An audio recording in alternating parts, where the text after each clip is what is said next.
Hello दोस्तों, नमस्कार, good morning, Radhe Radhe, जय श्री कृष्णा मेरे प्यारे दोस्तों। और दोस्तों, आप सब कैसे हैं? उम्मीद करती हूँ कि आप सब लोग ठीक होंगे, खुश होंगे और बहुत बहुत बहुत मस्त होंगे। तो ये वीडियो देखिए है सोमवार की, और सोमवार की सुबह देखिए, और छुट्टी तो फिर से इनकी सबकी पड़ गई है स्कूल की, तो जिस वजह से टिफ़िन उफ़िन का तो झंझट था नहीं, तो इसलिए मैं अब आराम से उठती हूँ। जब से छुट्टी है, नहीं तो सुबह ही 6 बजे मुझे भी उठना रहता है। तो यहाँ पे देखिए सारा मतलब सुबह उठने के बाद ना पहले गैस उसके पास का करने के बाद फिर यहाँ पे मैं आंगन का भी थोड़ा सा मतलब जो टेबल वेबल सब रखा है तो वहाँ का अच्छे से करने के बाद फिर मैं आ गई थी अपने कमरे में। और यहाँ का भी बिस्तर उस्तर झटक दे रही हूँ, और बिस्तर मतलब चादर हटा के नहीं कर रही हूँ, बस ऐसे ऊपर से झटक दूंगी। तौलिया ले लूँगी ना, उसी से अच्छे से झटक के ऐसे साफ़ कर लेती हूँ। क्योंकि जब चादर अच्छे से बिछी होती है ना, तब मैं ऐसे करती हूँ। जब चादर जैसे निकल उकल जाती है तो फिर पूरा चादर हटा के अच्छे से करती हूँ। और बाकी का जो एक कम्बल है ना, तो इसे दोनों हम लोग एक में करके तभी सोते हैं, क्योंकि ठंड तो बहुत ज़्यादा, और रजाई ना मेरे से ओढ़ ही नहीं जाती, क्योंकि रजाई बहुत वजन होती है ना, तो मुझे बिल्कुल भी पसंद नहीं है। तो बस यहाँ पे देखिए सब करने के बाद सुबह सुबह बस यही काम होता है, और तो सुबह उतना मतलब रहता नहीं। और ये बैग मैं जब से आई हूँ तब से मैं सोच रही हूँ रखने के लिए, लेकिन क्या करूँ, मन ही बिल्कुल ना मन ही नहीं लग रहा है। एक भी रत्ती मन नहीं लग रहा कि थोड़ा सा भी मन लगे। सबसे ज़्यादा ना उसकी छुटकी की बहुत याद आ रही है, यानी कि दिशा की सच में ना बहुत याद आ रही है। तो फिर यहाँ पे देखिए अब लाइट क्या है ना, इस बीच सुबह नहीं कट रही है, लाइट अब करीब करती है 9 साढ़े 9 बजे करीब करती है। तब तक मैं यहाँ पे अपने नहाने के लिए गर्म पानी लगा दे रही थी। एक बाल्टी हो गया था, दूसरा बाल्टी भी लगा दी थी। और फिर देखिए आ गई थी किचन में। तो यहाँ पे ना किचन की सब जगह अच्छे से झाड़ू लगाने के बाद, और फिर आज मैं सोची थी कि आज सोमवार का दिन बहुत अच्छा रहता, तो आज मैं अपने कान्हा जी को मंदिर में मतलब बैठाती। लेकिन क्या करूँ ना, कल ही शाम को हमारे यहाँ डिलीवरी हो गई है बगल में, यानी जैसे कि मेरे ससुर 4 भाई थे ना, तो उन्हीं एक जन के यहाँ डिलीवरी हो गई, जो कि सौर पड़ गई है।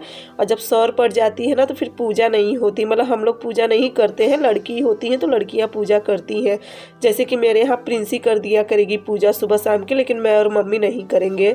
तो सौर पड़ गई थी, तो अब सौर में तो भगवान जी को रखना नहीं चाहिए, मतलब जैसे नए हैं तो स्थापित नहीं करना चाहिए। तो बस यही सब बहुत मन उदास हो गया था। मैं सोची थी कि आज खूब अच्छे से मतलब उन्हें बैठाऊँगी मंदिर पर, लेकिन बस अब 12 दिन तो नहीं, फिर 12 दिन के बाद ही देखिए अच्छे से करूँगी। तब तक मैं उनका और भी कपड़ा वपड़ा जो भी मुझे चाहिए तो मैं उसे मंगवा लूँगी। अब पता नहीं क्यों ना मेरे साथ ही ऐसा होता है कि जब कुछ अच्छा करने चलती ना, तो बीच में कुछ ना कुछ अड़ंगा आ ही जाता है।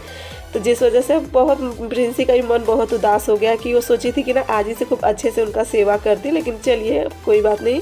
तो उसके बाद देखिए एक तो यहाँ पे ना 2-3 डब्बे भी खाली हो गए थे किचन के। तो मेरी आदत क्या है ना, जैसे डब्बे खाली होते रहते तो फिर मैं उन्हें धुलते रहती हूँ, और उसके बाद फिर उसमें मैं सामान भर के रखती हूँ। तो यहाँ पे करीब 4-5 डब्बे खाली हो गए थे। तो अब देखूँगी ना किचन फिर से गंदा हुआ है। अब सोच रही कि थोड़ा सा मौसम सही हो तो फिर मैं किचन में थोड़ा सा, क्योंकि देखिए किचन में समय लग जाता है, मैं नहीं करी बहुत ही आसान तरीके से हो जाता है। कोई भी काम करने के लिए उसमें समय देना पड़ता है। और बाकी का जो किचन वाली तौलिया थी ना, इसमें पहले से मैं साबुन लगा के रख दी थी, और बहुत ज़्यादा चिकना भी हो गया था। मैं भी थी नहीं ना, तो मम्मी से जैसे बनता था अपना वैसे कर रही थी। तो यहाँ पे फिर देखिए बहुत ही उदास मन के साथ मैं भी अपना काम कर रही थी। तो यहाँ पे सब बर्तन वर्तन हो गया था, झाड़ू पोछा भी सब हो गया था। तो बस यहाँ का भी मैं अच्छे से धुल दूँगी, और फिर मैं भी चलूँगी नहा लूँगी। नहाने के बाद मैं तो बस इसी भगवान जी का हाथ पैर जोड़ लूँगी। तो उसके बाद प्रिंसी से ही कह रही थी कि प्रिंसी तुम नहा लो जल्दी से, पूजा कर लो। एक तो ना दोस्तों बोला नहीं जा रहा, बोलते बोलते ना अक्सर नाक जाम हो जाती है, आवाज़ ही नहीं आती है। तो यहाँ पे देखिए सब करने के बाद, और फिर मम्मी देखिए पीछे का गेट खोली थी। इस समय करीब 10 बज रहा है, और आज का कोहरा ना अभी तक बिल्कुल भी नहीं छटा है। मतलब जैसे जैसे दिन होते जा रहे हैं उतना कोहरा भी होते चला जा रहा है। तो बस यहाँ पे देखिए फिर मैं आ गई थी किचन में, और इनको सबको बना रही थी नाश्ता। और नाश्ता में ज़्यादा कुछ नहीं, बस चूड़ा भूज दे रही थी।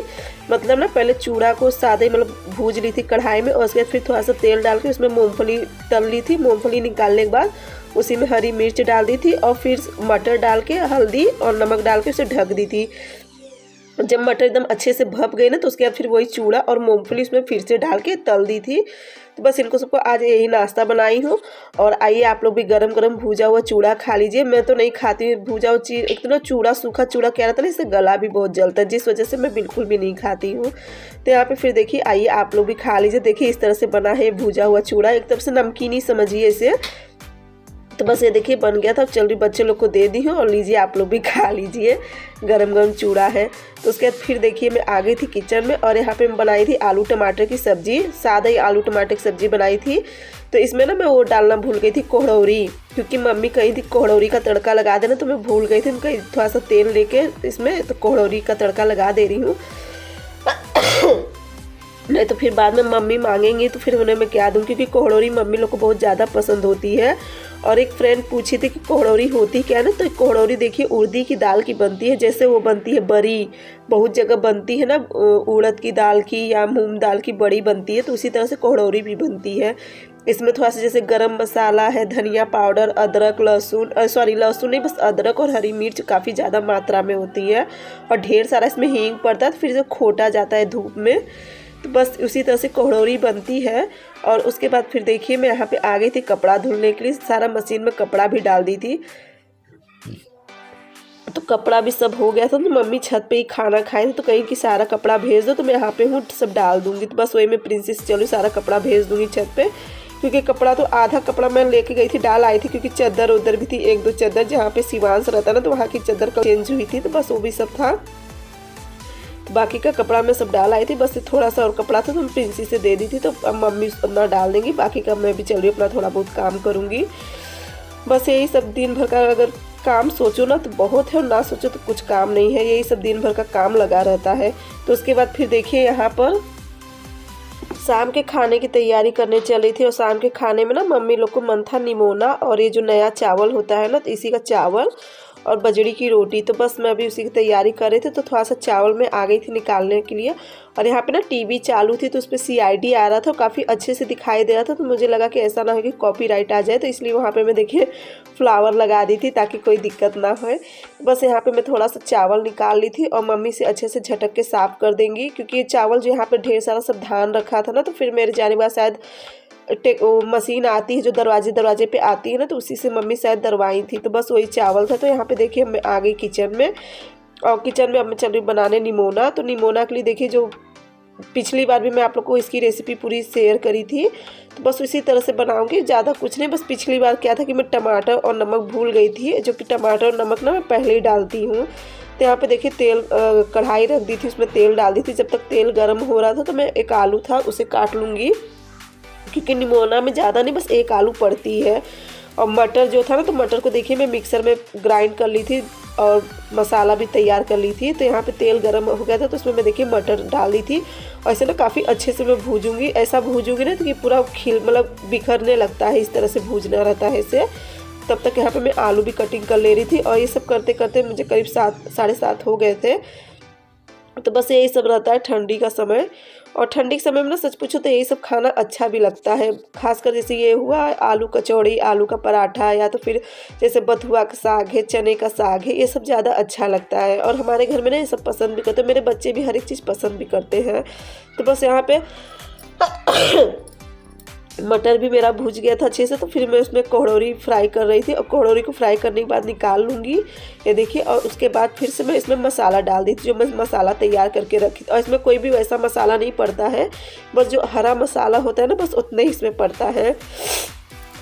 और बाकी का इसमें थोड़ा सा मैं डाल दी थी नमक, और मसाला खूब अच्छे से मैं भूज लूँगी। इतना भूजूँगी कि मसाला पूरा तेल छोड़ देता है, और जब अच्छे से मसाला तेल छोड़ देगा तो फिर इसमें मैं डाल दूँगी टमाटर, और टमाटर डालने के बाद इसे मैं ढक दूँगी ताकि टमाटर अच्छे से भप जाए। देखिए यहाँ पे टमाटर भी एकदम अच्छे से भप गया था, एकदम मैश हो गया था टमाटर। तो इसमें मैं अब डाल दूँगी आलू, ये देखिए कितने अच्छे से मसाला तैयार हो गया है। तो इसमें मैं आलू डाल दूँगी, और अब आँच को कर दूँगी तेज़, ताकि आलू भी मेरे अच्छे से इस मसाला के साथ फ्राई हो जाए। बहुत नहीं, बस 1 से 2 मिनट करूँगी। और देखिए कोहड़ौरी काफ़ी अच्छे से तल दी, तो कोहड़ौरी को मैं अभी नहीं डालूँगी, क्योंकि ना जब कोहड़ौरी इसमें फूट जाती है ना, जब उबाल आ जाता है तो फूट जाती है, तो बच्चे कोहड़ौरी कम पसंद करते हैं। तो कोहड़ौरी को मैं सबसे लास्ट में डालूँगी, तो मम्मी को दे दूँगी एक, और एक मैं ले लूँगी। तो यहाँ पे फिर देखिए सारा डालने के बाद इसे अच्छे से मिक्स कर लूँगी, और फिर इसमें मैं डाल दूँगी पानी अंदाज से। और इसमें ना पानी नहीं डालने के बाद उसके बाद फिर मैं चलूँगी और भी काम करूँगी। तो यहाँ पे देखिए लाइट कट गई थी, और जैसे मैं सोची कि चलो मैं चार्जर जलाऊँ ना, तो जैसे चार्जर जलाने की तुरंत लाइट आ भी गई थी। तो फिर मैं चार्जर नहीं जलाई थी। तो यहाँ पे देखिए इसमें अंदाज से पानी डालने के बाद अब इसे मैं ढक दूँगी, और ढक के इसे काफ़ी अच्छे से पकाऊँगी, जब तक इसका काफ़ी अच्छे से पानी भी पक जाएगा और एक मतलब सब्ज़ी भी थोड़ी गाढ़ी हो जाएगी निमोना। तो फिर उसके बाद देखिए यहाँ पे करने के बाद फिर अब मैं इसे रख दूँगी इंडक्शन पे। इंडक्शन क्या है ना, मेरा थोड़ा पुराना हो गया है, जिस वजह से उस पर ना मुझे मसाला वसाला भूनते नहीं बनता, बहुत लगने लगता है मसाला उस पर। तो इसलिए मैं गैस पे पूरा मसाला वसाला भूज उज के तो फिर पकने के लिए उस पर रख देती हूँ इंडक्शन पे। तब यहाँ पे इंडक्शन पे उसे रख दी हूँ पकने के लिए, और चावल को चलूँगी धुल लूँगी। लेकिन इससे पहले थोड़ा सा आटा लगा के रख दूँगी, ज़्यादा आटा नहीं लगाऊँगी, बस 3 ही 4 रोटी का आटा लगाऊँगी, क्योंकि सुबह में मैं बजड़ी की रोटी बनाई थी ना, तो 2 बजड़ी की रोटी बची है, तो एक मम्मी ले लेंगी और एक मैं, क्योंकि बासी है ना तो बच्चे नहीं पसंद करेंगे बजड़ी की रोटी। तब तक देखिए यहाँ पे मैं चावल भी अच्छे से बीन ली थी। खैर इसमें कुछ है नहीं चावल में, लेकिन ना जैसे निमोना इसके सबके साथ ना ये नया चावल बहुत अच्छे आते हैं। नए चावल की जैसे खिचड़ी होती है, क्योंकि ये सब एकदम रिझ जाते हैं ना तो बहुत ज़्यादा टेस्टी आते हैं। तो बस यहाँ पे देखिए मेरा आटा भी लग गया था, और मैं सोची थी थोड़ा सा आटा लगाने के लिए, फिर मेरे ध्यान नहीं रहा, ज़्यादा आटा लग गया। तो चलिए आटा थोड़ा सा रख दूँगी। वैसे मैं आटा तो रखती नहीं हूँ लगा के, लेकिन कभी कभार जैसे ज़्यादा हो जाता है ना रखती, लेकिन आटा सच पूछो तो रखना नहीं चाहिए, फ्रीज में बहुत दोष रहता है। तो बस यहाँ पे देखिए तब तक मेरा आटा वाटा सब लग भी गया था, और चावल भी धुल के रख दी थी, और यहाँ पे मेरा निमोना भी पक गया है। तो निमोना को मैं पलट दूंगी टोप में, क्योंकि लोहे की कढ़ाई ना तो उसमें ज़्यादा टाइम तक नहीं छोड़ूंगी। और ये वाला निमोना ना इतना टेस्टी बना था ना कि सब बहुत मतलब खाने बाद सब बहुत पसंद किए थे निमोना। तो इसमें फिर देखिए मैं कोहड़ौरी को भी डाल दी थी, और कोहड़ौरी अब इसमें जाने के बाद ना काफ़ी अच्छे से जो जूस होता है तो सोख लेगी। और अब इसमें मैं रख दूँगी चावल। चलिए दोस्तों, इसी के साथ आज का ब्लॉग अब यहीं पे एंड करती हूँ। और अगर मेरा ब्लॉग अच्छा लगेगा ना तो प्लीज़ मेरे चैनल को लाइक सब्सक्राइब शेयर ज़रूर करना। और जो भैया या दीदी नए होंगे ना तो वो सब सब्सक्राइब करना भूल जाते हैं, तो प्लीज़ सब्सक्राइब कर दीजिए करिए। तो चलिए दोस्तों, यहाँ तक के लिए बाय बाय, गुड नाइट। अगले ब्लॉग में